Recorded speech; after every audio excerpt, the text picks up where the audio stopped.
एक लंबे इंतजार के बाद जापान में अंततः सरकार का निर्माण हो गया है और जापान की पहली महिला प्रधानमंत्री का चयन हुआ है। जाहिर तौर पर जापान के लिए एक बड़ा डेवलपमेंट है और उसके साथ साथ जापान के जो तमाम सहयोगी हैं जिसमें भारत भी शामिल है, भारत के लिए भी आप इसको एक बड़ा डेवलपमेंट कह सकते हैं। तो अब ये सवाल उठता है कि आखिर जापान की जो नई जो महिला प्रधानमंत्री का चयन हुआ है, उनके चयन की वजह से भारत और जापान के रिश्तों पर क्या असर देखने को मिलेंगे। आज इस वीडियो में हम इसी विषय पर विस्तार से चर्चा करने वाले हैं। मेरा नाम है अक्षय और आपका स्वागत है दृष्टि आईएएस चैनल की इस नई वीडियो में। हम करते हैं वीडियो की शुरुआत और सबसे पहले यहां पर देखते हैं कि बेसिकली हमारी खबर क्या निकल करके आई है। तो खबर अगर आप देखें, खबर जो हमारे सामने निकल करके आई है वो यही है कि जापान में हाल ही में बेसिकली जो साने तकाइची हैं, इनको जापान की पहली महिला प्रधानमंत्री के रूप में चुना गया है। अभी हमने देखा था कि एक लंबा इंतजार जापान को करना पड़ा है एक प्रधानमंत्री का चयन करने के लिए। इससे पहले अगर आप देखें, जापान में जुलाई इससे पहले आपको जुलाई के आसपास चुनाव देखने को मिले थे, जिसमें जापान के जो तत्कालीन प्रधानमंत्री थे उनकी पार्टी की हार हुई थी और उस समय जापान में जो गठबंधन पार्टी चुनाव लड़ रही थी उस पार्टी की विजय हुई थी। लेकिन कुछ पॉलिटिकल इक्वेशंस में चेंज आपको देखने को मिला, जिन पर हम आगे बात करेंगे, जिसकी वजह से जापान में प्रधानमंत्री का चयन नहीं हो पा रहा था। पर अब अंततः जो इक्वेशन थी उसको सॉल्व कर लिया गया, जो भी तमाम अड़चनें थी उनको हटा दिया गया और जापान को अपनी पहली महिला प्रधानमंत्री मिल चुकी हैं। तो उस पर हम यहाँ पर डिटेल से चर्चा करने वाले हैं। जापान में ये जो नई प्रधानमंत्री बनी है साने तकाइचे, इनकी जो पार्टी है, इनकी जो सरकार है, वो दो पार्टियों के गठबंधन से बनी है। इसमें पहली पार्टी है लिबरल डेमोक्रेटिक पार्टी और दूसरी पार्टी है Japan innovation party. Liberal democratic party से साने तकाइची जो है ये इस पार्टी से संबंधित है और ये जो जापान इनोवेशन पार्टी है इसने लिबरल डेमोक्रेटिक पार्टी को समर्थन दिया है, जिस समर्थन की वजह से जो साने तकाइची हैं ये जापान के प्रधानमंत्री बन पाई हैं। अब सवाल उठता है कि इस पूरे डेवलपमेंट का प्रभाव आपको क्या देखने को मिलेगा। तो प्रभाव की अगर आप बात करें, बेसिकली यहां पर आपका प्रभाव ये हुआ है, अगर आप इमीडिएट इंपैक्ट की बात करें तो इमीडिएट इंपैक्ट बेसिकली ये हुआ है कि जापान का जो आपकी करेंसी है, यानी जापान का जो येन है, जापानी येन, ये कमजोर हुआ है और जापान का जो शेयर बाजार है उसमें भी आपको काफी ज्यादा वोलेटिलिटी देखने को मिली है, काफी ज्यादा उतार चढ़ाव जो है वो आपको देखने को मिला है। इसके अलावा अगर आप देखें, भले ही आप कह सकते हैं कि ये जापान की पहली महिला प्रधानमंत्री हैं, लेकिन सामाजिक आर्थिक मुद्दों की अगर आप बात करें या सोशल इश्यूज की अगर आप बात करें तो सोशल इश्यूज के मामले पर, सामाजिक विषय पर, लैंगिक समानता के विषय पर इनका रिकॉर्ड जो है वो काफी ज्यादा विवादित रहा है, काफी ज्यादा डिस्प्यूटेड रहा है और इनके जो विचार हैं, इनकी जो विचारधारा है वो बेसिकली आपका काफी ज्यादा रूढ़िवादी आप यहां पर कह सकते हैं, काफी ऑर्थोडॉक्सिकल जो आइडियोलॉजी है वो इनसे जो है जुड़ी हुई है। किससे? साने तकाइची से जुड़ी हुई है। तो ये अब जापान की नई प्रधानमंत्री बनी है। तो ये हमने सबसे पहले यहां पर खबर देखी कि खबर आपको क्या देखने को मिली है। अब यहां पर हम देखते हैं कि आपका सत्ता में जो परिवर्तन हुआ है और जो नई राजनीतिक साझेदारी जो है डेवलप हुई है, उसके पीछे क्या क्या चीजें आपको देखने को मिली। उसके पीछे कई जानकार कहते हैं कि आपका चीन की भी एक भूमिका रही थी। चीन भी यहां पर अपनी पूरी कोशिश कर रहा था कि जो साने तकाइची हैं वो प्रधानमंत्री ना बन पाए। तो उसके पीछे भी यहां पर क्या पूरी राजनीति रही है उस पर भी हम चर्चा करेंगे। सबसे पहले अगर आप देखें तो जुलाई के महीने में हमने देखा कि आपको जापान में आम चुनाव देखने को मिले थे, जनरल इलेक्शंस देखने को मिले थे। जिन जनरल इलेक्शंस के दौरान जापान के जो तत्कालीन प्रधानमंत्री थे, कौन थे? शिंगेरू इशिबा। इनकी पार्टी जो थी वो पार्टी हार गई थी। अब ये जब पार्टी हारी तो इनको अपना इस्तीफा देना पड़ा। हाल ही में इनका पूरा जो मंत्रिमंडल है उसने अपने पद को छोड़ दिया है। अब इनकी पार्टी जब हारी तो एक जो पार्टी की विजय हुई, दरअसल एक गठबंधन जो था, एक कोलिशन पार्टी जो थी उसकी विजय हुई थी। उस कोलिशन पार्टी में दो पार्टियां शामिल थी। एक थी आपकी एलडीपी यानी कि लिबरल डेमोक्रेटिक पार्टी, जो कि आपका साने तकाइची की पार्टी है, और दूसरी पार्टी थी आपका कोमेतो पार्टी या कोमीतो पार्टी जिसको आप कह सकते हैं। और ऐसा नहीं है कि ये गठबंधन जो था, ये गठबंधन कोई नया गठबंधन था, कोई नया कोलिशन था। ये गठबंधन पिछले 26 सालों से काम कर रहा था। लेकिन जैसे ही इस पूरे चुनाव के दौरान इस गठबंधन की जीत हुई, यहां पर जो आपका कोमोइतो पार्टी है, इस पार्टी ने गठबंधन से अपने आप को बाहर कर लिया। अब गठबंधन से पहले इस पूरी पार्टी की ये जो पूरा अब जो आपका ये जो डेवलपमेंट हुआ है, उससे पहले इस पूरे गठबंधन की जीत हुई थी और इस गठबंधन की सरकार बनने वाली थी और ये लगभग तय हो चुका था कि अगर गठबंधन की सरकार बनेगी तो इस सरकार के दौरान साने तकाइची जो हैं ये जापान की पहली महिला प्रधानमंत्री के तौर पर चयनित होंगी। लेकिन जैसे ही आपका कुमेइतो पार्टी जो थी इसने अपने आप को गठबंधन से बाहर किया, साने तकाइची की जो प्रधानमंत्री की दावेदारी थी उस पर सवाल उठाए जाने लगे, क्योंकि इनके पास फिर अपना जो पर्याप्त बहुमत था वो बहुमत मौजूद नहीं रह गया। अब यहां पर अगर आप देखें, यहां पर जो आपका जो लिबरल डेमोक्रेटिक पार्टी है उसने अपना बहुमत खो दिया, और इसके पीछे बहुत सारे जानकारी कहते हैं कि कहीं ना कहीं चीन का एक एंगल आपको देखने को मिलता है। अब सवाल आपके मन में उठेगा कि जापान में चीन का एंगल क्या देखने को मिलता है। दरअसल अगर आप साने तकाइची की बात करें तो साने तकाइची चीन की घोर विरोधी रही हैं। उनका कहना है कि वो चीन को पूरी तरीके से वैसे आप कह सकते हैं चीन का विरोध करती हैं।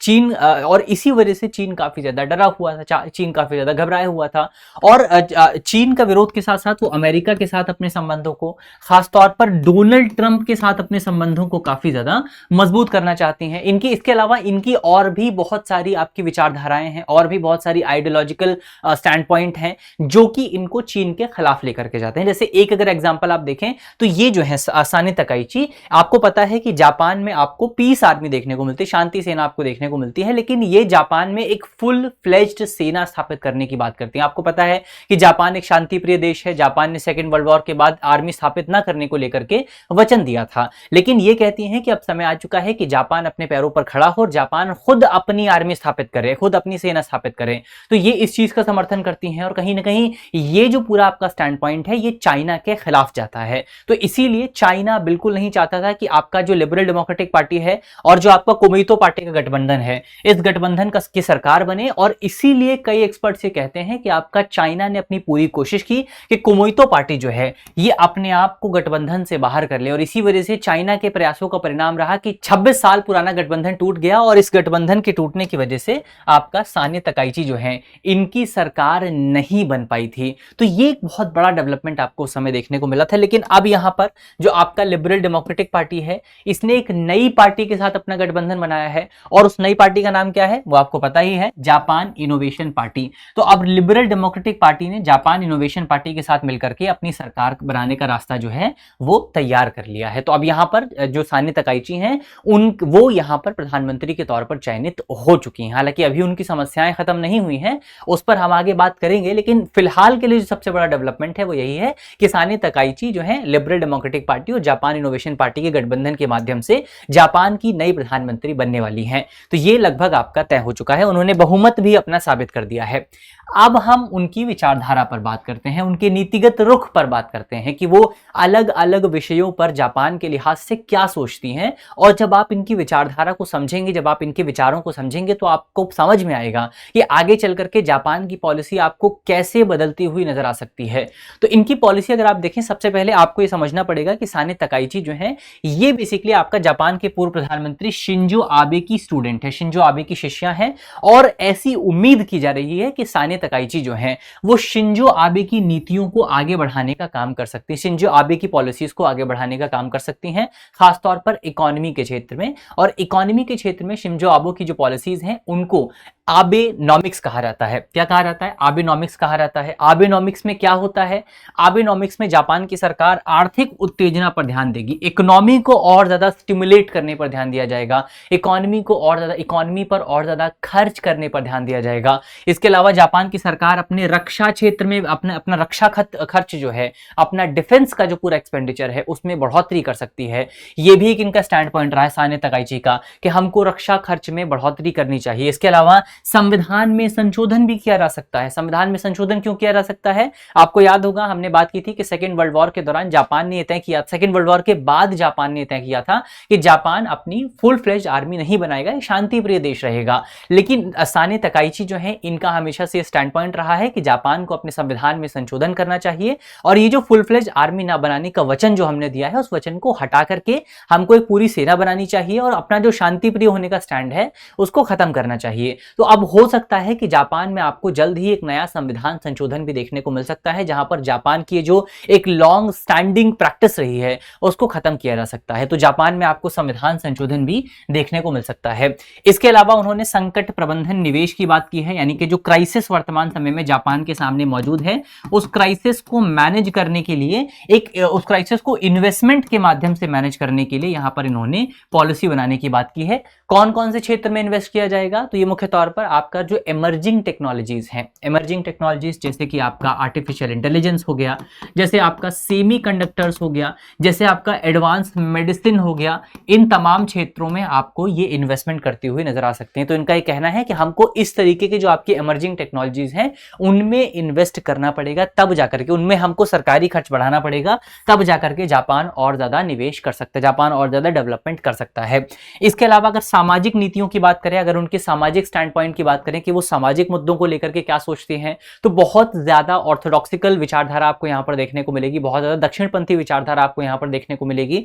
जैसे उनका एक स्टैंड पॉइंट ये रहा है कि जापान में जो राजशाही है, जापान में जो मोनार्की है, उस मोनार्की का जो उत्तराधिकारी होना चाहिए वो केवल एक पुरुष होना चाहिए। तो पुरुष उत्तराधिकारी का वो हमेशा से समर्थन करती रही हैं। राजवंश में पुरुष एकल उत्तराधिकार का उन्होंने हमेशा से सपोर्ट किया है। तो उनका ये कहना है कि किसी महिला को जापान का राजा नहीं बनाया जाना चाहिए, तो वो हमेशा एक पुरुष को जापान के राजा के तौर पर देखती हैं। इसके अलावा उनका एक स्टैंड पॉइंट ये भी रहा है कि जो आपके विवाहित दंपत्ति हैं, यानी कि जिन जिन जिन कपल्स ने आपस में शादी की है, उनको सेम सरनेम का इस्तेमाल करना चाहिए। जापान में ये भी एक बहुत बड़ा मुद्दा है कि जो आपके कपल्स हैं, जिन दो लोगों ने आपस में शादी की है, क्या उनको सेम सरनेम इस्तेमाल करना चाहिए। जैसे आप भारत में देखते हैं कि जब एक पुरुष और एक महिला की शादी होती है तो अधिकांशतः महिला को अपना सरनेम चेंज करना पड़ता है। जापान में भी ये प्रैक्टिस आपको देखने को मिलती है और इसको लेकर के काफी विवाद भी आपको देखने को मिलता है। कई जो लोग हैं आपके, खासतौर पर जो लिबरल लोग हैं, वो इस बात का समर्थन करते हैं कि महिला को यह अधिकार होना चाहिए कि वो अपना सरनेम जो है वो चेंज ना करे और अपने सरनेम को ठीक उसी तरीके से बरकरार रखे जैसा सरनेम शादी से पहले मौजूद था। और साने तकाइची जो हैं वो भी इसी विचारधारा में, इसी लीग में, इसी लाइन में खड़ी हुई आपको नजर आ जाती हैं। तो वो उपनाम अलग ना करने का समर्थन करती हैं। फिर वो समलैंगिक विवाह का भी विरोध करती हैं, यानी कि जो आपके ट्रांसजेंडर्स होते हैं उनके विवाह का भी विरोध जो है साने तकाइची की तरफ से आपको देखने को मिलता है। तो ये उनका सबसे पहले हमने पॉलिटिकल पॉइंट ऑफ व्यू क्या रह सकता है, फिर उनका सोशल पॉइंट ऑफ व्यू क्या रह सकता है, वो हमने यहां पर देखा। रक्षा नीति में वो जापान को और सक्रिय भूमिका देने पर जोर देते हैं, वो हमने देख ही लिया कि अपनी सुरक्षा, अभी आप देखेंगे ट्रेडिशनली जापान की सुरक्षा की जो जिम्मेदारी है वो आपको अमेरिका के हाथों में देखने को मिलती है, लेकिन वो चाहती हैं कि जापान की सुरक्षा की जिम्मेदारी जो है वो खुद जापान के हाथों में होनी चाहिए। तो जापान के जो नई प्रधानमंत्री हैं वो रक्षा क्षेत्र में और सक्रिय भूमिका अदा करने पर जोर देती हैं और चीन महत्व वाले जो द्विपक्षीय रिश्ते हैं उसमें सख्ती अपनाने की दिशा जो है उनकी हमेशा से रही है। यानी उनका कहना है कि चीन के साथ हमको और ज्यादा सख्त रुख अपनाना चाहिए, वो चीन को एक दोस्त की तरह नहीं देखती हैं। ये पॉइंट यहां पर आपको सबसे ज्यादा याद रखना है। इस पॉइंट को हमने देखा। अब भारत का क्या दृष्टिकोण रह सकता है, भारत के साथ उनकी क्या पॉलिसी रह सकती है। तो भारत जापान के बीच आपको रणनीतिक साझेदारी और जो आर्थिक साझेदारी है वो पहले से ही बहुत अच्छी डेवलप होती हुई नजर आएगी। भारत और जापान के बीच 2023-24 में तकरीबन 22.85 बिलियन डॉलर का द्विपक्षीय व्यापार देखने को मिला था। और जापान में जो नया नेतृत्व आपको देखने को मिला है, जो नई प्रधानमंत्री आपको देखने को मिली है, उनके आने की वजह से भारत जापान संबंधों में रक्षा सहयोग, टेक्नोलॉजी भागीदारी और क्षेत्रीय सुरक्षा एजेंडा को और विशेष रूप से महत्व जो है दिया जा सकता है। भारत को यह देखना होगा कि जापान अपनी चीन नीति में कितना सक्रिय होता है। वो हमने देखा कि जो साने तकाइची हैं वो चाइना का काफी विरोध करती रही है, तो अब ये देखना होगा कि वो किस लेवल पर जाकर के चाइना का विरोध करती हैं। और जब भी आप चाइना के विरोध को कहीं पर देखेंगे तो उसमें भारत का रुख जो है वो अपने आप में काफी इंपॉर्टेंट हो जाता है, क्योंकि भारत और चाइना आपस में बॉर्डर शेयर करते हैं और दोनों ही जो है एक बड़ी शक्ति के तौर पर दुनिया भर में उभर रहे हैं। तो अगर आपको चाइना को कंट्रोल करना है तो आपको भारत का समर्थन लेना ही पड़ेगा। तो अगर ये चाइना को कंट्रोल करने के लिए आगे जाती हैं, ऐसी पॉलिसी को स्वीकार करती हैं, तो फिर वहां पर भारत और जापान के संबंध जो हैं वो और बेहतर हो सकते हैं, खासतौर पर इंडो पैसिफिक रीजन में। इंडो पैसिफिक रीजन में भारत और जापान के संबंध आपको इस पॉलिसी की वजह से और बेहतर होते हुए नजर आ सकते हैं, जैसा कि आपको इंडिया और अमेरिका के रिलेशंस में देखने को मिलता है। तो जब भी आप अमेरिका के चाइना रिलेशंस को देखेंगे, अमेरिका की चाइना पॉलिसी को देखेंगे, तो वहां पर भारत को एक इंपॉर्टेंट भूमिका दी जाती रही है। तो इस पॉइंट को हमने यहां पर देखा। इसके अलावा जापान की आर्थिक नीति में निवेश उन्मुख बदलाव आ रहे हैं। वहीं हमने देखा कि जापान की नई प्रधानमंत्री हैं, उनकी पॉलिसी ये है कि जापान को इमर्जिंग टेक्नोलॉजीज में और ज्यादा इन्वेस्ट करना चाहिए, और अगर जापान इमर्जिंग टेक्नोलॉजीज में और इन्वेस्ट करता है तो इसके माध्यम से भारत जो आपका टेक्नोलॉजी और इंफ्रास्ट्रक्चर है, भारत को भी इसके माध्यम से नए अवसर आपको देखने को मिल सकते हैं। तो ये हमने देखा कि भारत पर जो है आपका जापान की नई प्रधानमंत्री का क्या दृष्टिकोण रह सकता है। अब अंत में आगे की राह की बात करते हैं, क्या क्या चीजें आपको देखने को मिल सकती हैं। तो वर्तमान में जापान के सामने बहुत सारे चैलेंजेस मौजूद हैं। कौन कौन से चैलेंजेस हैं? इसमें आपका जो है आपका जापान में महंगाई काफी ज्यादा बढ़ रही है, ये जापान की सरकार के सामने एक बहुत बड़ा चैलेंज है। जापान की अर्थव्यवस्था काफी सुस्त पड़ी हुई है, ये भी एक बड़ा चैलेंज है। बजट जो है वो आपका घाटे में है, ये भी एक बहुत बड़ा चैलेंज है। तो जापान की जो नई प्रधानमंत्री हैं, उनके सामने जो सबसे पहला चैलेंज आने वाला है वो यही है कि इन चीजों को कैसे ठीक किया जाए। आर्थिक चैलेंज जो है वो सबसे पहले आपको देखने को मिलेंगे। इसके अलावा आपका जापान की जो नई प्रधानमंत्री हैं, उन्होंने जो अपना बहुमत साबित किया है, वो जितने रिक्वायरमेंट होती है उससे केवल 4 वोट ज्यादा उनको प्राप्त हुए हैं। आप सोच करके देखिए कि 4 वोटों को कभी भी हटाया जा सकता है। तो इसका मतलब यह है कि पॉलिटिकल लेवल पर भी उनके सामने एक इंस्टेबिलिटी की सिचुएशन मौजूद है। एक तो इकोनॉमिक लेवल पर है कि जापान वर्तमान समय में आर्थिक संकट का सामना कर रहा है, दूसरा पॉलिटिकल लेवल पर आप देखेंगे तो उनकी पार्टी के पास एक बहुत बड़ा बहुमत अभी, या उनके गठबंधन के पास एक बहुत बड़ा बहुमत अभी भी मौजूद नहीं है। तो ऐसे में आपके वैकल्पिक तौर पर उनको अन्य विपक्षी पार्टियां जो हैं उनको भी अपने साथ बना करके रखना पड़ेगा, उनको भी अपने साथ लेकर के चलना पड़ेगा, ताकि कभी आगे चल करके अगर जो जापानीज इनोवेशन पार्टी है वो अपना समर्थन वापस लेती है, या कोई 4 सांसद जो हैं वो अपना समर्थन वापस लेते हैं, तो इसके परिणाम स्वरूप वहां पर नई सरकार अगर आए तो भी वहां पर जो आपका साने तकाइची हैं वो प्रधानमंत्री बनी रहे। तो उनकी पार्टी को अगर सत्ता में रहना है तो विकल्प जो है वो तलाशने पड़ेंगे। इसके अलावा अगर आप देखें विदेश नीति में आपको जापान, चीन और कोरिया के साथ बारीक से संतुलन बनाना पड़ेगा उनको, खासतौर पर रक्षा खर्च, व्यापार समझौता और क्षेत्रीय सुरक्षा के मामले में। इस घटनाक्रम को लेकर के अगर आप देखें तो भारत जापान की साझेदारी जो है इसको एक नया अवसर यहां पर मिल सकता है, एक नई अपॉर्चुनिटी मिल सकती है। नया जापानी नेतृत्व जो है वो नीतिगत प्राथमिकताएं भारत को अभिनव सहयोगी के तौर पर प्रेरित कर सकती हैं, यानी कि भारत और जापान के संबंध जो हैं वो आपको आगे चल करके और बढ़ते हुए नजर जो है आ सकते हैं। तो ये ओवरऑल हमारा एनालिसिस हुआ, हमारा विश्लेषण हुआ इस पूरे घटनाक्रम को लेकर के कि जापान के नई प्रधानमंत्री का चयन हुआ है, वो चयन आपका जापान की इकोनॉमी को कैसे प्रभावित करेगा, जापान की पॉलिटिक्स को कैसे प्रभावित करेगा, अंतरराष्ट्रीय राजनीति को कैसे प्रभावित करेगा और भारत को कैसे प्रभावित करेगा, भारत और जापान के संबंधों पर आपको क्या प्रभाव देखने को मिलेगा, तो उसको यहां पर हमने एनालाइज कर लिया है। अब अंत में आपके लिए एक करंट अफेयर का सवाल है। सवाल को हमने वीडियो में डिस्कस नहीं किया है, बहुत इजी सवाल है, आपने ज्योग्राफी पढ़ी है तो आप सवाल को सॉल्व कर पाएंगे। नहीं कर पा रहे हैं तो एक बार जापान के मैप को देखिएगा जाकर के। सवाल में आपसे पूछा गया है कि जापान के 4 मुख्य द्वीपों में से कौन सा सबसे दक्षिण में आपको देखने को मिलता है। तो आपको पता होगा कि जापान जो है वो आइलैंड से मिलकर के बना हुआ है, तो अब आपको ये बताना है कि इनमें से कौन सा आइलैंड जो है वो सबसे दक्षिणी हिस्से में आपको देखने को मिलेगा। आइलैंड्स में ऑप्शन अगर आप देखें, पहला ऑप्शन है आपका होक्काइडो, दूसरा है होन्शु, तीसरा है शिकोकू, चौथा है क्यूशु। तो इसका सही जवाब क्या होगा वो आपको जल्दी से कमेंट बॉक्स में बताना है। और इसी नोट के साथ करते हैं आज की अपनी वीडियो को समाप्त। उम्मीद है वीडियो आपको पसंद आई होगी। अगर आपको वीडियो अच्छी लगी है तो वीडियो को लाइक कीजिएगा, वीडियो को शेयर कीजिएगा अपने दोस्तों के साथ, अपने साथियों के साथ। मिलते हैं आपसे अगली वीडियो में, तब तक के लिए अपना ख्याल रखिए, ध्यान रखिए, पढ़ते रहिए। धन्यवाद। अब एग्जाम की तैयारी को और बेहतर करने के लिए हमारे चैनल को लाइक, शेयर और सब्सक्राइब करना ना भूलें।